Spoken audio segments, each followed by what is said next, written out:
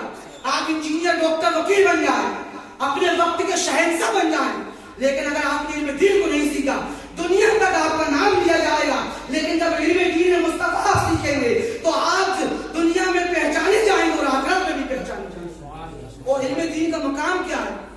آدمی 40 سال کا ہو جائے, 50 سال کا ہو جائے, گناہ پر گناہ کر رہا ہے, لیکن اگر اس کے دل میں اللہ یہ ایک بات کو ڈال دی کہ مجھے علم دین مصطفیٰ کو سیکھنا ہے, تو اس کا مرتبہ کتنا بلند ہو جاتا ہے.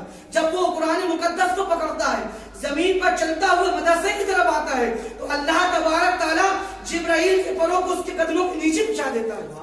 سمجھ رہے ہیں؟ چاہے وہ 50 سال کا بچہ ہو یا 10 سال کا بچہ ہو یا 20 سال کا نوجوان ہو, اگر وہ طالب علم ہے تو اس کا مقام بھی اللہ تبارک تعالیٰ کا فرما دیتا ہے. تو میرے محترم علم دین کو سیکھیں, اور علم دین کو جب تک ہم نہیں سیکھیں گے نہ ہم غوث اعظم کی زندگی کو سمجھ سکتے ہیں, نہ غریب نواز کی زندگی کو سمجھ سکتے ہیں, نہ وارث پاک کی زندگی کو سمجھ سکتے ہیں, نہ حضور دادا میاں کی زندگی کو سمجھ سکتے ہیں. اگر ہمیں غوث اعظم کو سمجھنا ہے تو علم دین کو سیکھنا ہوگا.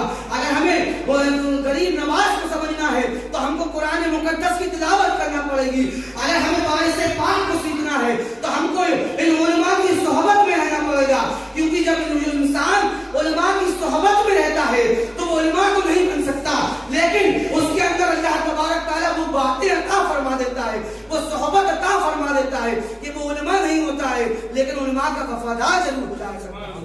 اللہ تبارک تعالیٰ کی بارگاہ میں دعا ہے, مولا ہم سب کو سننے سنانے سے زیادہ اس پر عمل کرنے کی توفیق اور رفیق عطا فرمائے.